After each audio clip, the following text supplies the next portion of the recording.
Welcome to our second video, मतलब part 2 में आपका वेलकम है। Some basic concept of chemistry के चैप्टर 1 एनसीईआरटी का और पार्ट 2 मोल कॉन्सेप्ट पढ़ेंगे आज हम। मोल कॉन्सेप्ट एक बहुत ही इम्पोर्टेंट कंसेप्ट है। मतलब आप ये लगा लो कि ये कंसेप्ट आपके केमिस्ट्री में हर जगह काम आएगा और बहुत इम्पोर्टेंट है, और बच्चों को ये समझ भी नहीं आता। वो रटते रहते हैं, करते रहते हैं, लेकिन उनको समझ में नहीं आता। लेकिन ये तो बहुत ही सिंपल कंसेप्ट है, इसको समझना कोई बड़ी बात है ही नहीं।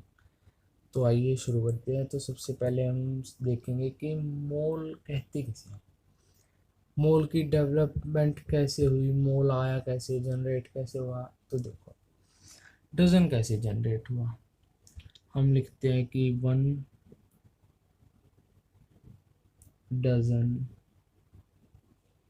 इक्वल्स टू 12 आइटम्स, और ये मोस्टली बनाना होते हैं आइटम्स। हमने 12 आइटम्स को एक डज़न क्यों बोला, मतलब नाम दे दिया भाई। हम दुकान वाले को कहों कि भाई 12 बनाना दे दो, या ये कहें कि मुझे 1 डज़न बनाना दे दो, तो आपको 12 के लिए देगा। तो इसमें ऐसा क्यों हुआ कि भाई वो डज़न का डेवलप करना पड़ा डज़न को। तो क्योंकि जो बनाना लगते हैं ना पेड़ पे, वो एक सेट के अंदर most of the time 12 bananas लगते हैं। तो सिंपल, अपनी लाइफ को सिंपल बनाने के लिए एक वर्ड यूज़ कर दिया गया डजन, कि भाई वो सीधा सीधा सेट उठा के दे दे, क्योंकि 99% एक सेट के अंदर 12 बनानाज ही होते हैं। उसी प्रकार मोल का डेवलप किया गया, और 1 मोल होता है 6.02 इंटू 10⁻23 पार्टिकल्स। पार्टिकल्स कह लो, आइटम कह लो, या कुछ भी कह लो। तो 1 मोल का अर्थ होता है 6.0, मतलब इतने सारे पार्टिकल्स को हम 1 मोल कह सकते हैं। ऐसा क्यों? ये हुआ, हमें अपनी कैलकुलेशंस को इजी बनाना था, इसलिए हमने इतने पार्टिकल्स को लिया। अब इतने ही पार्टिकल्स को क्यों लिया, तो आइए समझते हैं। देखो, जो एक प्रोटॉन होता है ना, एक प्रोटॉन,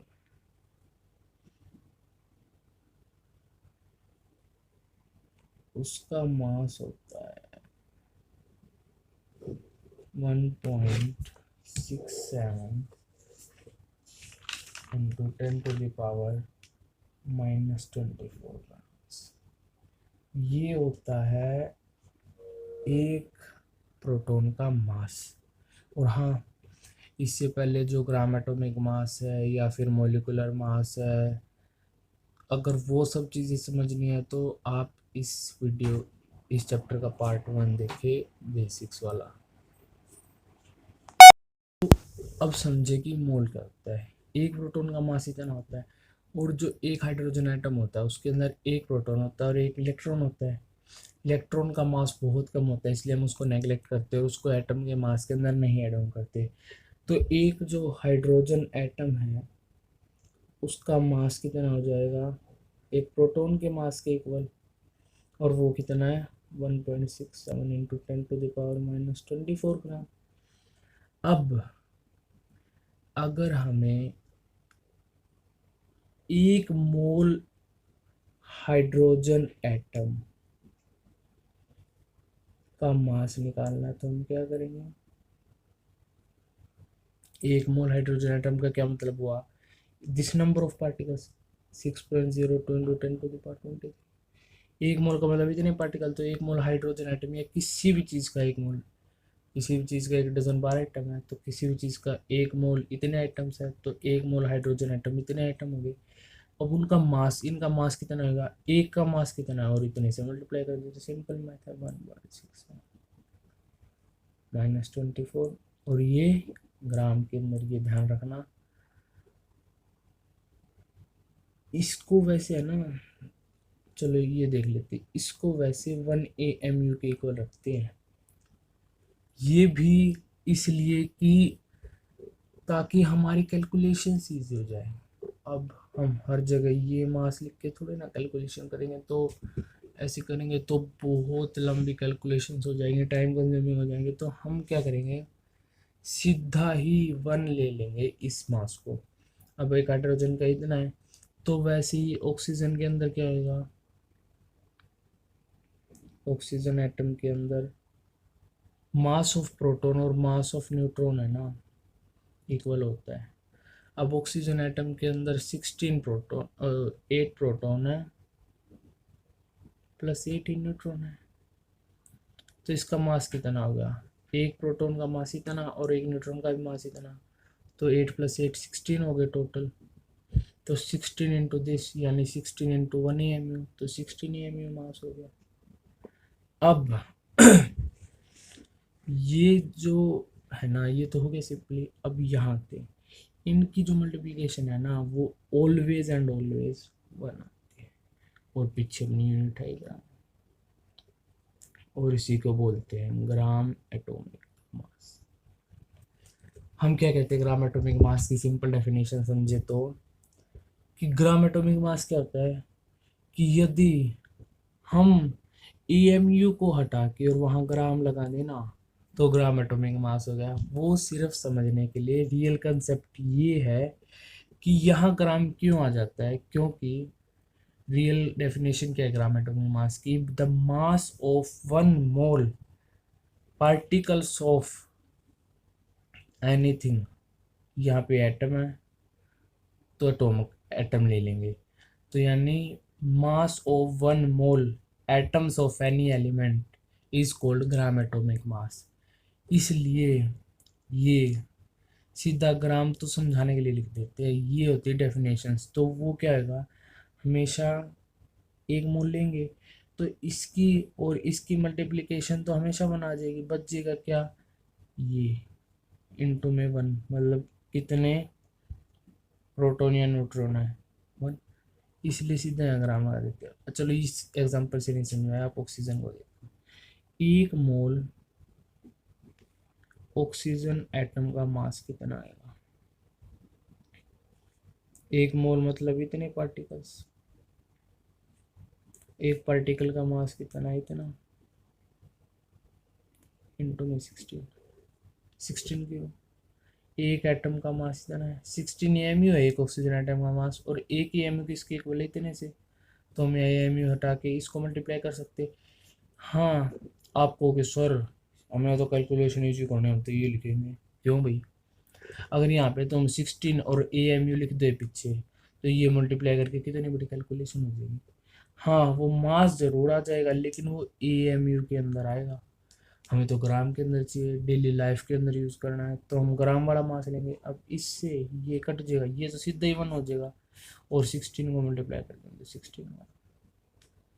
अब देखो क्या थी डेफिनेशन जो आपको पढ़ाई जाती है कि EMU को हटा के ग्राम लगा दो, तो वो उसका ग्राम एटॉमिक मास हो जाएगा। क्यों हो जाएगा, आप समझे, क्योंकि 1 मोल के अंदर हमेशा इन दोनों की मल्टीप्लाई 1 आनी है, तो हमेशा ये वाली वैल्यू बचनी है, इसलिए इसको ऐसे कह देते हैं कि ग्राम एटॉमिक मास के अंदर EMU हटा के ग्राम लगा दो, तो ग्राम एटॉमिक मास हो जाएगा, पहली बात। दूसरी बात, 1 मोल जो गैस होती है वॉल्यूम के अंदर, मतलब हमने नंबर के अंदर पता चल गया, मास के अंदर चला गया, बेसिक तो नंबर ही होता है, मास को ऐसे डिफाइन कर दिया। और वॉल्यूम क्या होगा, जब साइंटिस्ट ने कैलकुलेट किया कि इतने पार्टिकल्स को रखा एक पर्टिकुलर टेम्परेचर और प्रेशर पे, तो जो वॉल्यूम है ना वो हर बार 22.4 लीटर आया। इसलिए 1 मोल जब भी हम कोई गैस लेंगे ना, तो उसका वॉल्यूम हमेशा 22.4 लीटर होगा, लेकिन वो या STP पे होना चाहिए या NTP पे, अर्थात स्टैंडर्ड टेम्परेचर और प्रेशर, क्योंकि PV = nRT इक्वेशन के अकॉर्डिंग अगर टेम्परेचर और प्रेशर चेंज होते हैं तो वॉल्यूम चेंज हो जाता है। इसीलिए जो वॉल्यूम है ना वो 22.4 लीटर होएगा स्टैंडर्ड टेम्परेचर और प्रेशर पे। एक स्टैंडर्ड सेट कर दिया गया साइंटिस्ट के द्वारा, और वो स्टैंडर्ड टेम्परेचर होता है 0 डिग्री सेल्सियस और प्रेशर होता है 1 बार, या फिर नॉर्मल टेम्परेचर एंड प्रेशर। उसके अंदर टेम्परेचर होता है 0 डिग्री सेल्सियस और प्रेशर होता है 1 atm। इतना था mole concept. Mole concept basically क्या होता है कि दिस मच पार्टिकल्स को ये कहते हैं। बाकी आगे की कैलकुलेशंस नॉर्मल है। मास के अंदर इसको ग्राम एटॉमिक मास कह देंगे, और वॉल्यूम के अंदर ये हमेशा 22.4 लीटर होता ही है। लेकिन एस टी पी और एन टी पी पे, क्योंकि अगर टेम्परेचर और प्रेशर चेंज हो जाता है तो P V equals to N R T की इक्वेशन के अकॉर्डिंग वॉल्यूम चेंज हो जाता है। ठीक है, इसके बाद तो शॉर्ट ट्रिक्स बच गई और क्वेश्चंस बच गई।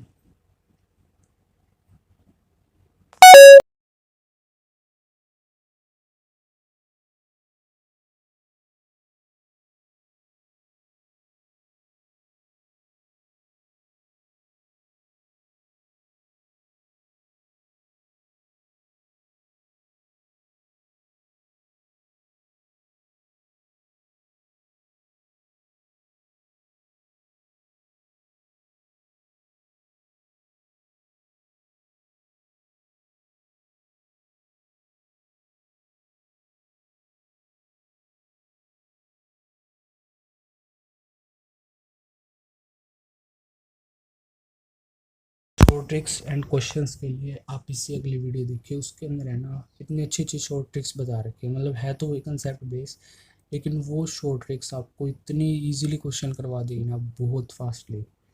और वो बहुत ही ईजी है, थोड़ी सी ट्रिक्स है लेकिन आपके सारे क्वेश्चंस को बहुत इजीली सॉल्व करा देगी। और क्वेश्चन भी सॉल्व करवाऊंगा ताकि आपको ये क्लियर हो जाए कि हाँ ये ट्रिक्स यूज़फुल है।